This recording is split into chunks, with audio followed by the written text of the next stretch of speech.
What's up, guys? I always get questions about Amazon sellers getting negative seller feedback and not knowing what to do. Are you one of them? If so, let's talk about that today, because if you deal with enough sales and customers, there will always be a time you have to deal with negative seller feedback. I'll teach you how to do it in this video.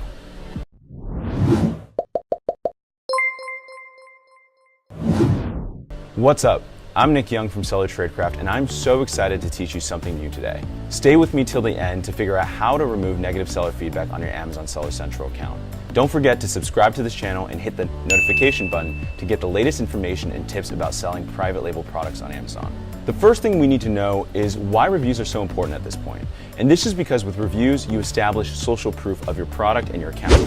It's the best way to build buyers' trust. Most of the time, we only think about getting positive reviews and how to avoid negative reviews, and don't give much attention to neutral ratings. When you get a neutral rating, which is considered a 3-star, consider this in the negative feedback category, since Amazon only considers 4- and 5-star ratings to be positive. It's not good to receive a 3-star review, and it will only pull your seller rating down. Receiving 2- and 1-star ratings will certainly hurt your ranking. Now, let's point out the difference between product review and seller feedback. This is super important because sometimes buyers don't know the difference and can leave negative seller feedback when it's actually meant to be a negative product review. And if we know the difference, it's actually more possible to take action as a seller and remove it. So a product review, it's feedback regarding the purchased item from Amazon. It's about how customers feel about the product. Was the product high quality? Was it worth the price they paid? Any questions that's related to the product is product feedback and not seller feedback. On the other hand, seller feedback is about customer service or the buying experience. Did the customer receive the right product? Did they receive a welcome email where all their questions and doubts answered? So anything related to these questions is basically what we call seller feedback or seller review. But you have to remember, no matter how hard you try with customer service, if you sell a cheap and bad product, you'll regret it later because negative reviews will appear sooner or later and it will drop your business. Remember, always sell good quality products. Sometimes the buyer can give a negative seller feedback based on the shipment. So if the buyer has a delivery issue or late shipment, then this is feedback for Amazon fulfillment and not for the seller. In this case, Amazon will remove the rating on the back end, so this way it won't impact your rating. Just remember that seller feedback can be tricky. If the customer leaves a product review, but at the same time it partially has comments about the seller's service, then it's not removable for Amazon.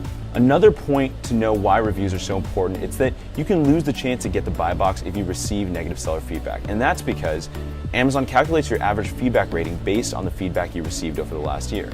So basically, you need a rating of over 95% to make sure you have these chances. And if you have less than 90%, then there's a good chance that you won't get the buy box that easily. Amazon really values their reputation, and the customer experience is incredibly important to them. So if you have terrible seller feedback, it's a sign to them that you're ineligible to get the buy box and it'll be harder for you to sell on Amazon. So if you have negative seller feedback, don't panic yet, because there are certain types of feedback that can actually be removed with just a little bit of work on your part. Now, before I dive into each one of these, let's just recap and see what can and can't be removed. First, we have product reviews. Second, anything that's obscene, abusive language, or spiteful remarks, and anything that can be considered offensive. Next is if any information about Amazon users is included, that can be removed. Any kind of promotional content can also be removed. And finally, there's feedback that consists entirely of information about Amazon fulfillment or customer experience that's dealt with Amazon. This actually won't be removed, but it will be struck out and therefore will not count towards your seller feedback rating. All right, guys, I'm gonna show you how you can go ahead and remove negative seller feedback. So this is a Seller Central page. This is the home page. What we're gonna do is we're gonna go to the performance section, then click feedback. And then what we're going to do is, you can see this is all the seller feedback here, okay? And this is what's going to show up in your seller storefront. Now, Amazon has made it quite easy to go ahead and dispute these claims. So let's go ahead and find one. I think my